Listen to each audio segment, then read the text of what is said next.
इस सीरीज के इस वीडियो के अंदर हम लोग देखते हैं कि स्टॉक मार्केट के अंदर शेयर्स होते क्या हैं। हम लोगों ने काफी इस वर्ड को सुना भी, शेयर्स हम लोग परचेस कर लेते हैं, शेयर्स हम लोग बाय कर लेंगे, सेल कर देंगे, प्रॉफिट आ जाएगा, लॉस हो जाएगा। तो थोड़ा सा देखते हैं कि कंपनीज क्यों इशू करती है शेयर्स और कंपनीज को क्या बेनिफिट होता है और एक्जेक्टली में होता क्या। मतलब शेयर का मतलब हम लोग जैसे जानते हैं तो नॉर्मली जो शेयर्स होता है कि शेयरिंग करना, और सिमिलरली वही है। कोई भी बिजनेस अगर मैं रन कर रहा हूँ और मेरे पास अगर फंड्स इतना नहीं है तो मैं या तो पब्लिक से या अपने दोस्तों से उसमें कुछ पैसा उनसे उधार लेता हूँ। बट यहाँ पर क्या हम लोग बात करते हैं, शेयरिंग का बिजनेस है कि 5-5 रुपए सब लोग मिला के कुछ शेयर कर लेते हैं, उससे कुछ स्टार्ट करते हैं। तो उस तरीके से कंपनीज भी होती है, अपना शेयर निकालती है। तो शेयर क्या होगा, एक ओनरशिप होती है, ओनरशिप परसेंटेज होता है किसी भी कंपनी में, जिस भी कंपनी के आप शेयर बाय करते हैं। तो जैसे आप किसी कंपनी के शेयर बाय करते हैं तो उसकी कुछ परसेंटेज ऑफ ओनरशिप जो है वो आपके पास आ जाती है।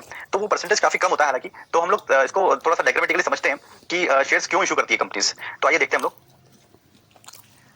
तो हम लोग एग्जांपल से देखते हैं कि कोई कंपनी है, उस कंपनी के पास कुछ अपना कुछ फंड होगा और उसके पास कुछ लिमिटेड फंड होता है हर कंपनी के पास। तो फॉर एग्जांपल ये कंपनी जो है वो टी शर्ट्स बनाती है, तो ये एक महीने में 10,000 समथिंग टी शर्ट बना लेती है जितना उसके पास फंड है।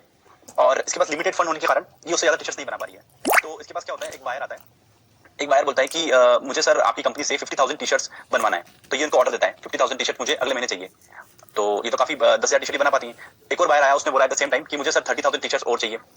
तो अब यह जो कंपनी है, एक्चुअली कंपनी वो छोटी है, तो हम देखते हैं कंपनी का सिनेरियो क्या हो रहा है। तो ये कंपनी के पास फंड लिमिटेड है और वो सिर्फ 10,000 टी शर्ट ही बना पा रही है एक महीने के अंदर, और ऑर्डर पड़ा है उसके पास 80,000 का। तो 80,000 वो टी शर्ट्स बनाएगी कैसे?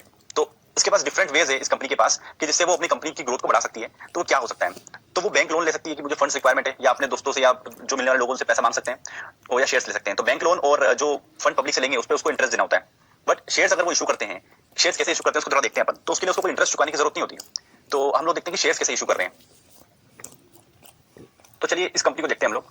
कंपनी के पास जो फंड था, वो फंड था इसके पास 1 करोड़ के आसपास, ये अज्यूम करते हैं हम लोग। उसमें वो 10,000 टी शर्ट बना पा रही थी, बट फंड रिक्वायर्ड उसको 80,000 टी शर्ट बनाने के लिए पड़ रहा था 8 करोड़ का।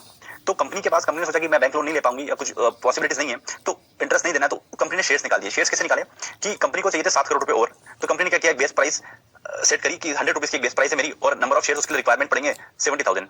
तो 70,000 अगर शेयर्स निकालती हैं, मतलब 70,000 लोग अगर 100 रुपीज के शेयर्स खरीद लेते हैं इस कंपनी के, तो उसके पास 7 करोड़ रुपए आ जाएंगे। तो उस कंपनी के पास वो बजट हो जाएगा कि वो अपने जो बायर्स होते हैं, जो बायर्स के ऑर्डर है उसको फिलफिल कर सके।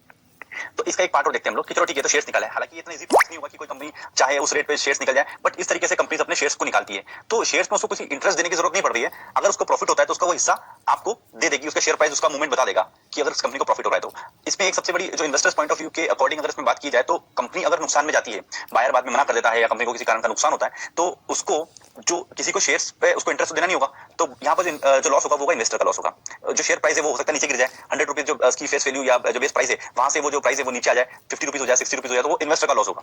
तो आई होप कि आपको ये टॉपिक समझ में आया होगा, आपको वीडियो अच्छा लगा होगा। तो इसको लाइक कर दीजिए, चैनल को सब्सक्राइब कर दीजिए, वीडियो को शेयर कर दीजिए, और आप सब्सक्राइब कर लीजिए इसको, ताकि आप जो नए वीडियोस आने वाले हैं उसको आप देख सकें। तब तक के लिए फ्रेंड्स, गुड बाय, मिलते हैं नेक्स्ट वीडियो में। Thank you.